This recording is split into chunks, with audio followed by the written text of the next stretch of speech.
Stop, this is a military restricted area. He was the nation's most brazen criminal. Needing a gun, he snatched one from a military camp entrance and swaggered off in under a minute.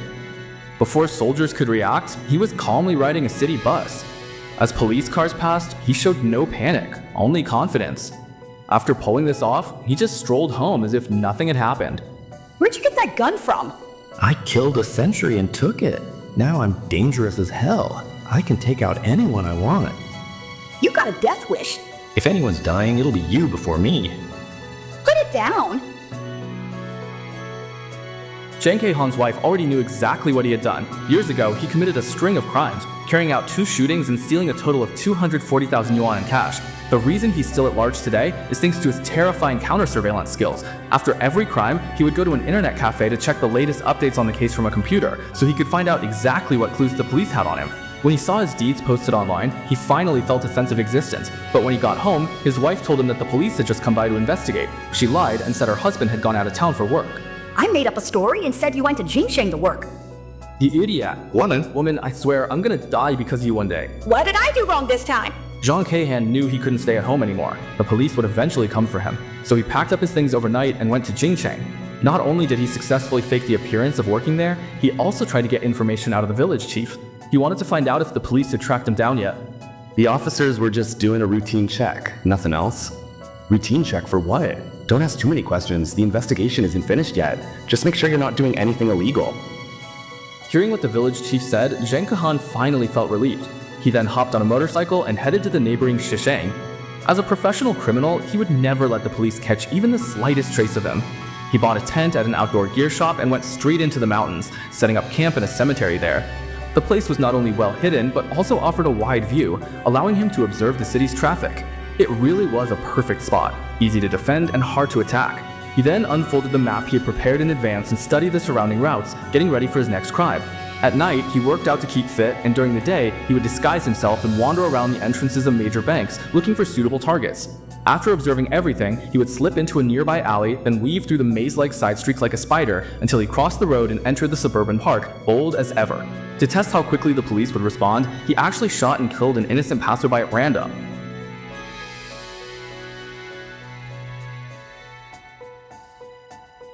After doing all this, Jang Ke-han didn't leave the scene. Instead, she hid in the nearby bushes, calmly watching the time. Only when she heard the sound of police sirens did she turn and leave, then disappeared into the mountains. Her 2 birds with 1 stone plan not only tested the police response time, but also successfully misled their attention. How deep must that grudge be? She shot the old man 8 times in a row.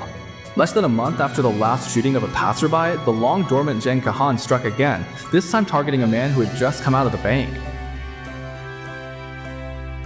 He moved fast. After killing him, he took the bag and slipped through scouted alleys. Following his route to S, he sprinted to a park on the outskirts. There, he changed his clothes and stuffed the stolen bag into a woven sack. Then, a year later, after disappearing, Jang Ke-han actually pulled the trigger once again. Is anyone there? Is anyone there? It was the same familiar deadly marksmanship. He chose to strike at 6 in the morning when there were few people around and the streets were empty, giving him the perfect opportunity to commit the crime and make his escape. Then, he skillfully slipped into an alley he had previously scoped out, changed into a different set of clothes, and stuffed the stolen project funds into a black bag. Jang Ke-han had extremely strong counter-surveillance skills. He cleverly avoided roads with cameras, and after crossing the railroad tracks, quietly left by bus. Watching the police car speed by with their sirens blaring, Jang Ke-han still felt no fear at all. Instead, he was filled with a sense of pride at having played everyone for fools. Because the case had such a severe impact, it immediately attracted intense media attention. For this elusive and deadly gunman, the media gave him the nickname Headshot Bro. The police discovered from surveillance footage that the suspect had been to an internet cafe, so Chen Chuan quickly ordered a thorough search of all the computers in the cafe. They wanted to see if they could find a photo of this person. The police combed through the computer's browsing histories and, using the backend, managed to log onto a photo of the suspect. Soon after, someone else found the same photo. After countless days and nights of hard work, the police finally identified the criminal suspect. The authorities circulated his behavioral profile and set up surveillance all over the city. But Jang Ke-han was extremely cunning. Seeing patrol officers everywhere on the streets, he hid out in a cemetery on the outskirts of town, planning to lay low for a while. But when he tried to call his wife, he found out that his elderly father was on the verge of death and the family had no money for treatment. With no other choice, Jang Ke-han was forced to commit another crime. This time he set his sights on a construction site. He first snuck over to scout the place, and soon a heavy rainstorm began to pour down. When he saw a boss drive up to the site, he immediately grabbed his gun and rushed over.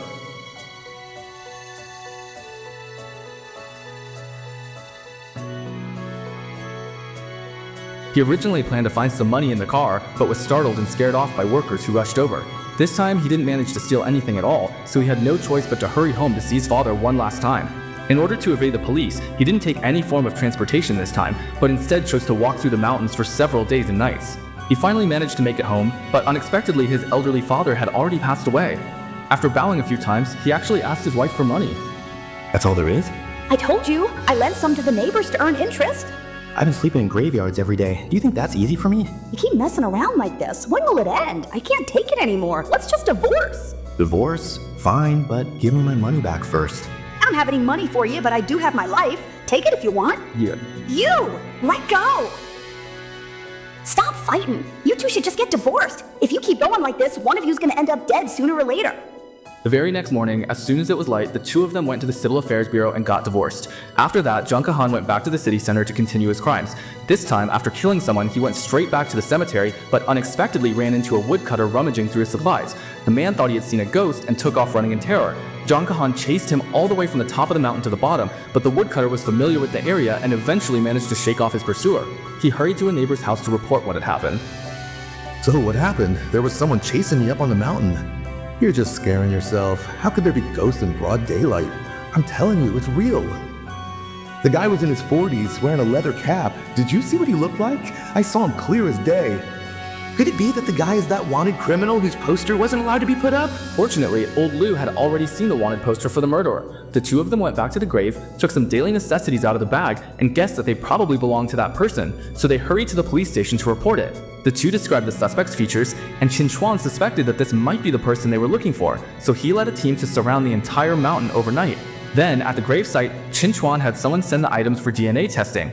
They soon found a supermarket receipt and immediately sent someone to check the supermarket surveillance footage. Sure enough, the suspect was spotted on the footage. To everyone's surprise, this time he deliberately looked straight at the camera, clearly provoking the police. Not only that, he bought imported Spanish bread and peach juice costing over 60 yuan. Qin Chuan had the videos from the nearby streets pulled up to see exactly where the suspect had escaped.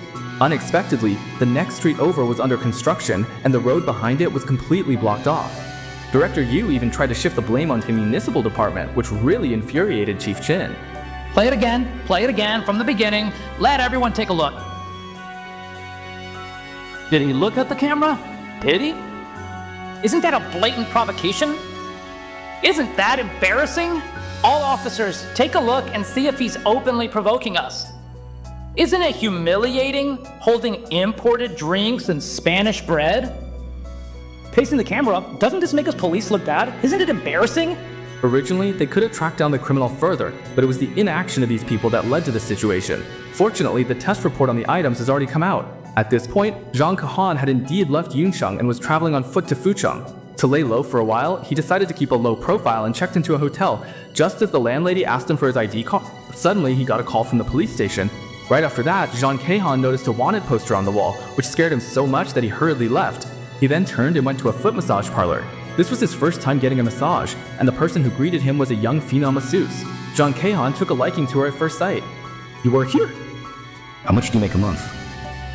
Not much. About 3,000 yuan a month. Do you know? You're really pretty, working here. You make 3,000 a month here. I'll give you 10,000 a week if you come with me. 10,000 a week?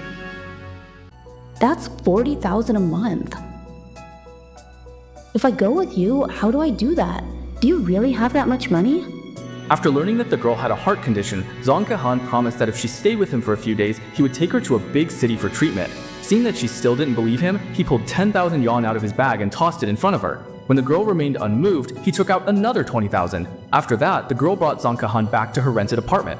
Not only did she put on the black stockings he liked, she also carefully applied a light, beautiful makeup, then sat down on Zhang Keihan.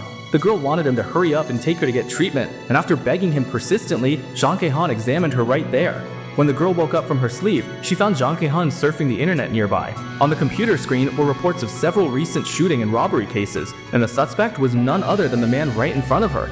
Zhang Kehan spotted her, and she began begging for mercy.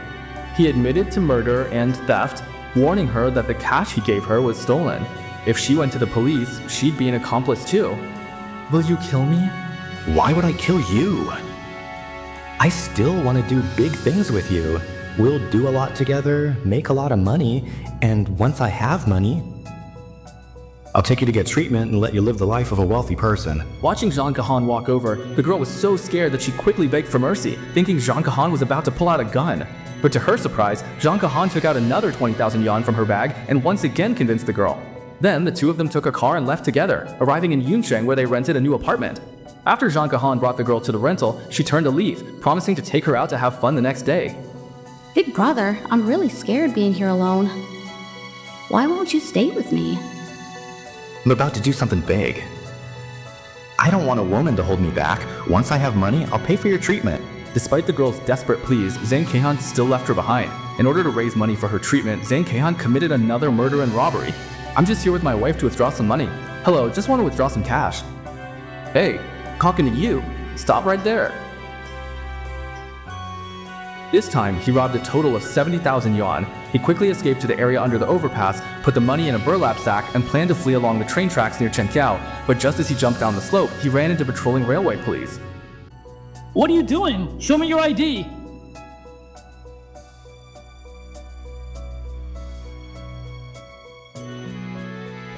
Zhang Kehan escaped again, but after the robbery, Qin Chuan predicted his path and checked railway cams. Lacking officers, he enlisted police academy students. To catch him, Qin Chuan deployed everyone and had Tao Ting issue a Class A warrant, mobilizing the public to find Zhang Kehan. The most important thing now is to bring him to justice. Soon after, the police printed 3 million wanted posters, plastering them all over every street and alley in Yancheng. The reward was as high as 500,000, and every online platform was broadcasting Zhang Kehan's wanted notice. Unexpectedly, Zhang Kehan wasn't afraid at all. He even swaggered around a shopping mall. But just as he was about to leave by elevator, a woman next to him recognized him. After she got on the elevator, she immediately called the police. The officers rushed to the scene to search, but by then, Zhang Kehan had already vanished without a trace. Next, the police pulled up the mall surveillance footage. Qin Chuan recognized him at a glance. No one would believe that a wanted criminal who had just killed someone yesterday would go shopping in a mall today. Qin Chuan immediately called to have the armed police withdraw from the mountain. At the same time, Zhang Kehan realized the police were onto him, so he called his lover over for a massage. The girl handed him the 60,000 yuan ain't stolen and told him to deposit it into 2 separate bank cards. Then she gave Zhang Kehan some makeup supplies. It turned out he planned to disguise himself as a woman to escape the manhunt and pull off another big job. Bro, we should probably just run away. Run? From what? I'm scared. I sleep in graveyards every night and I'm not scared, so what are you afraid of? In a couple of days, I'm gonna do something big. Once we have the money, I'll take you out of town to have some fun. The police quickly found out that the phone Zhang Kehan was using was registered to a woman named Zhang Meizhen. The two of them had discussed the details of the crime over the phone. This time, Qin Chuan gave a direct order to deploy 300 plainclothes officers to set up a perimeter, determined to catch this brazen fugitive. It wasn't until the next morning that Zhang Kehan came out again to get familiar with the route, but he was quickly spotted by plainclothes officers. They tailed him again and again, but Zhang Kehan eventually noticed. He tried to escape along his planned route, but unexpectedly took a wrong turn and ended up in a dead end. I took the wrong way.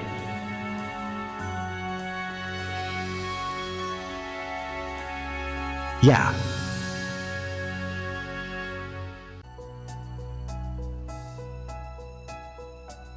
After 8 years of pursuit, the police finally caught the fugitive known as Headshot Guy. This time, it was his own turn to be shot in the head. 2 plainclothes officers quickly moved in to confirm, then called Qin Chuan. Qin Chuan rushed to the scene immediately. When he saw the body and the belongings on the ground, he was certain that this was the murderer they had been chasing for 8 years. The conclusion of Zhang Kehan's case may lack the drama of a live capture, but it delivers the most genuine impact. When the gunshot rang out, it not only ended 8 years of crime, but also proved the truth. Any attempt to challenge the law and trample on life will ultimately be punished by justice, and those who persist in the light and remain steadfast in their duty will eventually become beacons that drive away the darkness. Perhaps this is the core message that I Am a Detective most wants to convey. The mission of a detective is never about moments of instant glory, but about persevering in the darkness and holding fast through adversity over the long years. To protect the peace of thousands of households, the tranquility behind every lit window,